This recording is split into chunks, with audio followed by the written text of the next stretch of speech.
Hey Ryan, I wanted to just comment back to you about some of the stuff we've been discussing. First off, you were talking about different colored hairs in your beardish region. I know your beard's not quite this full. I wish it was for your sake, because then you could experience this awesomeness.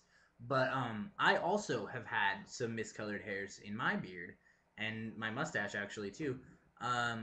I don't remember if it's this side or this side, but ever since I was 16, I've been graying.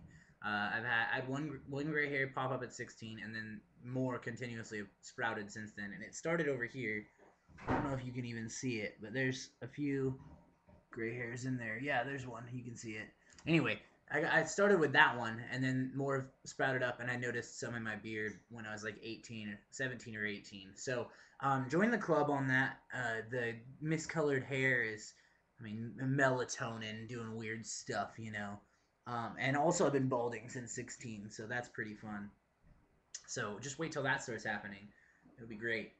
To comment back to you about how we've been talking about people talking. It started with social media and just how we share too much of the wrong thing and don't talk about what I think we should talk about as much.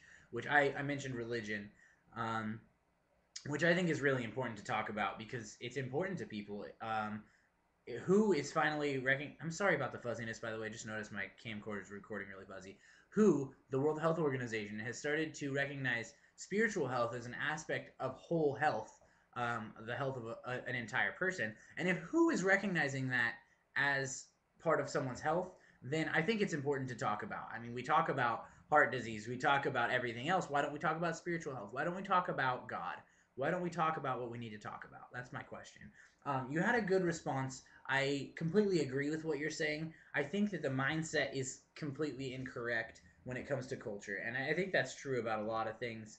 Um, yes, I think people are afraid of talking about religion because they don't know the impact that they'll have on other people. They're afraid that someone might react in a negative way, um, and I think this comes from people reacting in negative ways, obviously, because uh, honestly, when someone says something about religion, we shouldn't be jumping down their throats. We shouldn't be like, "Rah, rah, rah," like I'm gonna beat you up, I'm gonna kill you, kind of things.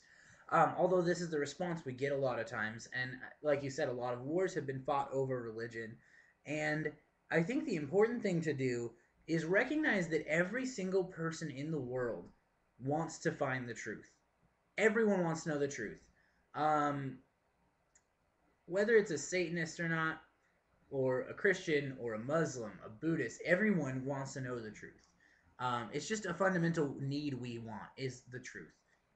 And I think if we all start seeking the truth together, and not looking at others as like, oh, you're wrong, you're just trying to lead me to hell. No one wants to lead you to hell, except maybe a Satanist. I might be wrong on that. I don't know. But my point is, no one wants to do bad to you. No one. The general idea is that everyone wants to do good for themselves.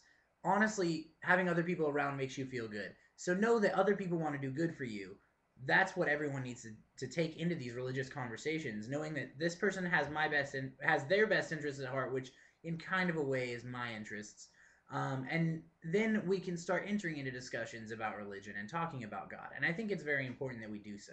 So I think that's the first step in talking about religion is recognizing that everyone is seeking the truth. Anyway, stay awesome, Ryan.